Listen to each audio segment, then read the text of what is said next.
네, 복음이 이끄는 일상 11월 12일 수요일 시작하겠습니다.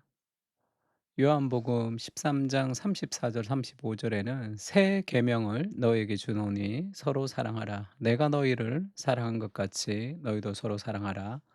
너희가 서로 사랑하면 이로써 모든 사람이 너희가 내 제자인 줄 알리라.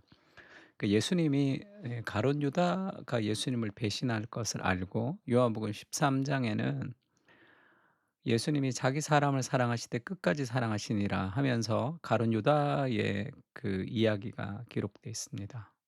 그 유다를 향한 끝없는 사랑을 예수님이 보여주시고 난 후에 새로운 계명을 예수님이 주시는데 서로 사랑하라. 이 사랑이 결국 우리가 그리스도의 사람인지 아닌지를 알 수 있는 하나의 바로미터가 있다면 그것은 서로 사랑하는 겁니다.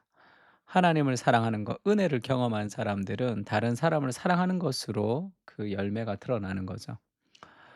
근데 예수님이 새로운 계명이다 이렇게 얘기하죠. 그래서 오늘 제목은 옛 계명과 다른 한 가지입니다. 예수님은 서로 사랑하라는 말씀을 하시면서 새로운 계명을 준다 이렇게 얘기하죠. 근데 서로 사랑하라라는 말씀은 구약의 핵심이 되는 말씀이고 레위기에도 등장하는 말씀이죠. 하나님을 사랑하고 내 이웃을 내 몸과 같이 사랑하라라는 것이 성경의 요약인데 그 구약의 요약입니다. 신약이 나오기 전이었으니까. 그러니까 결국 성경은 하나님 사랑과 이웃 사랑이 핵심인데 그 예수님은 옛 계명이 아니라 새로운 계명이다 이렇게 말씀하시면서 그 옛 계명과 새로운 계명의 차이가 있다고 얘기하는 거죠.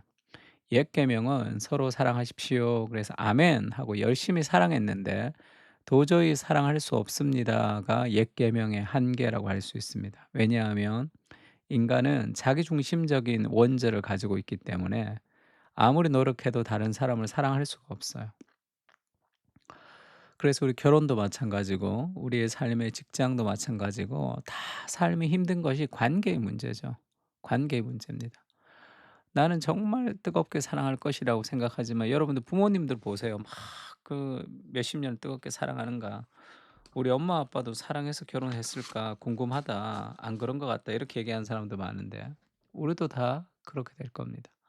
그런 과정을 거쳐갈 거예요. 그 인간의 본성입니다. 그렇지 않고 정말로 서로 사랑하기 위해서는 어떻게 해야 되는가? 예수님이 그렇게 얘기하죠. "내가 너희를 사랑한 것 같이 너희가 서로를 사랑하라." 내가 너희를 사랑한 것 같이 이것이 새로운 계명의 핵심이죠. 인간의 노력, 인간의 출발, 인간의 결단을 가지고는 사람을 사랑할 수가 없습니다. 죄인 된 나를 용납하시는 그 은혜, 그것을 깊이 경험할 때 다른 사람을 용납할 수 있는 거죠. 만약 우리에게 사랑이 없다면 사랑이 부족한 게 아니라 은혜가 부족한 거죠. 내가 너희를 사랑한 것 같이 거기에 포커스를 맞춰야 됩니다. 누군가를 사랑하기 위해서는. 누군가를 사랑하려면 먼저 내가 그리스도께 어떤 사랑을 받았는지를 기억하십시오. 그 은혜의 저수지가 흘러 넘쳐야지 다른 사람들의 빈잔을 채워줄 수 있습니다. 근데 내가 부족해. 내 결핍을 메우기 위해서 어떤 남자를 만나고 어떤 여자를 만나잖아요. 서로가 처음에는 좋지만 결핍이 채워지는 것 같지만 자기 안에 있는 그릇도 채워지지 않는데 남의 그릇에 있는 물을 가지고 막 퍼서 내 것을 채우려고 하기 때문에 모든 관계는 다 그렇게 갈증을 일으키며 갈등을 유발하게 됩니다. 하늘로부터 부어지는 은혜가 없으면 우리가 사랑할 수 없습니다. 그래서 부부도 마찬가지고 가족도 마찬가지죠. 정말 가족을 사랑하기 위해서 우리에게 필요한 게 무엇입니까? 기도입니다. 하나님이 날마다 우리에게 은혜를 부어 주셔야 돼요. 사랑하는 자들아 요한 1서에 그렇게 얘기하죠. 하나님이 이같이 우리를 사랑하셨은즉 우리도 서로 사랑하는 것이 마땅하도다. 저 사람 도저히 사랑할 수 없습니다. 저 인간은 하는 짓이 이상해서 사랑할 수 없습니다. 이렇게 얘기할 수 없는 이유가 뭡니까? 하나님이 우리를 사랑하신 것처럼 우리가 다른 사람을 사랑하는 거죠. 그가 나에게 이런 행동을 했기 때문에 내가 그를 사랑할 수 없다는 논리가 맞다면 우리는 지금 지옥에 있어야 마땅하겠죠. 하나님이 왜 우리를 용납하셨습니까? 착하고 우리가 도덕적으로 탁월하기 때문이 아니라 원수된 나를, 죄인 된 나를 향한 이유를 알 수 없는 무조건적인 사랑이죠. 예수님이 우리가 사랑스럽기 때문에 우리를 사랑해 주신 것이 아니라 우리를 사랑해 주시기 때문에 우리가 사랑스러워 가는 거죠. 그 은혜를 경험한 우리가 사람들을 그 은혜의 방식대로 사람들을 대할 필요가 있습니다. 그러면 누군가를 사랑하려고 할 때 그 사람을 사랑하려고 노력하는 것이 아니라 내가 받은 은혜에 포커스를 맞출 때 사랑이 흘러가는 거죠. 에베소서 5장 1절 2 절도 그렇게 얘기하죠. 그러므로 사랑을 받는 자녀같이 너희는 하나님을 본받는 자가 되고 그리스도께서 너희를 사랑하신 것 같이 너희도 사랑 가운데서 행하라. 그는 우리를 위하여 자신을 버리사 향기로운 제물과 희생 제물로 하나님께 드리셨느니라. 그리스도께서 우리를 위해서 자신을 버리신 그 희생으로 우리가 사랑을 깊이 알았던 것처럼 너희도 사랑 가운데 어떻게 행하라는 거죠. 다른 사람을 위해서 자신을 버려서 향기로운 제물과 희생 제물로 하나님께 드리는 것이다. 하나님께 우리의 인생을 드리는 것이 뭐죠? 예수님이 하나님께 자신의 인생을 어떻게 드렸습니까? 우리를 위해 희생함으로 드리는 거죠. 우리가 하나님을 잘 섬기겠습니다. 우리가 하나님께 신앙이 좋은 하나님의 사랑받는 자녀로 살겠습니다. 어떻게요? 다른 사람을 사랑함으로 사랑하는 겁니다. 그래서 누군가의 관계가 좋지 않으면 하나님과의 관계가 좋지 않은 거예요. 모든 신앙은 인간관계가 바로미터라고 할 수 있습니다. 요한복음 3장 16 절과 요한 1서 3장 16 절은 같은 사람이 썼다 이렇게 얘기했습니다. 또 외우기도 쉽게 3장 16 절, 3장 16절 이렇게 돼 있죠. 이 요한복음 3장 16 절과 요한 1서 3장 16 절은 연결해서 읽어도 말이 되는 그런 성경 구절이다 이렇게 얘기한 적 있죠.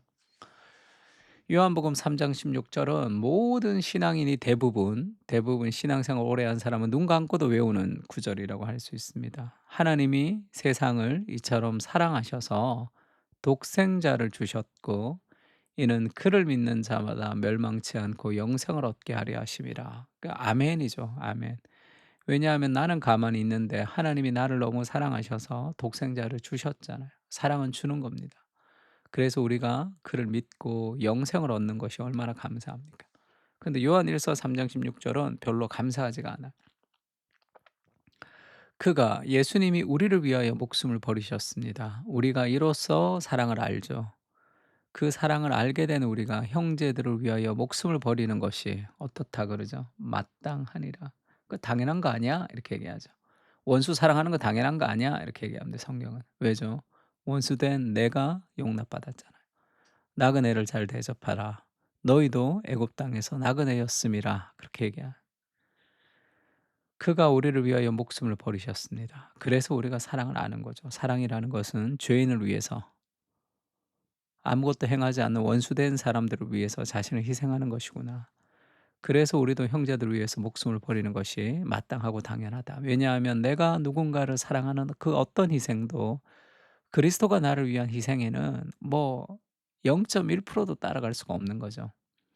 그래서 그리스도께 받은 사랑을 깊이 경험할 때 우리는 다른 사람을 사랑하며 살아갈 수 있고 사랑하지 못할 때는 은혜를 생각하며 씨름하는 그런 사랑을 씨름하는 사람을 사랑할 수 없는 하나님에게 그 폭포수 같은 은혜를 내가 받지만 누군가에게 작은 이 소주잔 하나 같이 그렇게 작은 물도 한 방울 퍼주지 못하는 그런 인간의 이기적인 우리를 가지고 사랑할 수 없을 때는 은혜에 대한 감격과 회개가 있어야 됩니다. 그만큼 우리가 악하고 자기중심적인 존재이기 때문이죠. 관계의 문제 앞에 기도하십시오. 하나님의 사랑을 깨닫게 하시기를 지금도 끝없는 사랑으로 우리를 사랑하시는 말할 수 없는 사랑을 경험하게 하시고 그 사랑으로 은혜로 풍성한 부요함으로 사람을 사랑할 수 있는 여유와 은혜를 허락해 주시옵소서. 내 힘이 아니라 그리스도의 사랑으로 사랑할 수 있음을 기억하며 믿음 안에서 걸어가게 하옵소서. 아멘. 수많은 삶의 관계 문제가 있죠. 직장에서 아니면 가정에서 시댁에 수많은 삶의 껄끄러운 관계 문제들이 있습니다. 그것을 그냥 두지 마세요. 기도하십시오. 하나님의 은혜가 우리에게 부어지기를. 그래서 사람을 사랑할 수 있게 해 달라고 결국 인생에서 사랑만 남는 겁니다. 사랑을 위해서 기도하는 그런 하루가 됐으면 좋겠습니다. 다 같이 기도하겠습니다.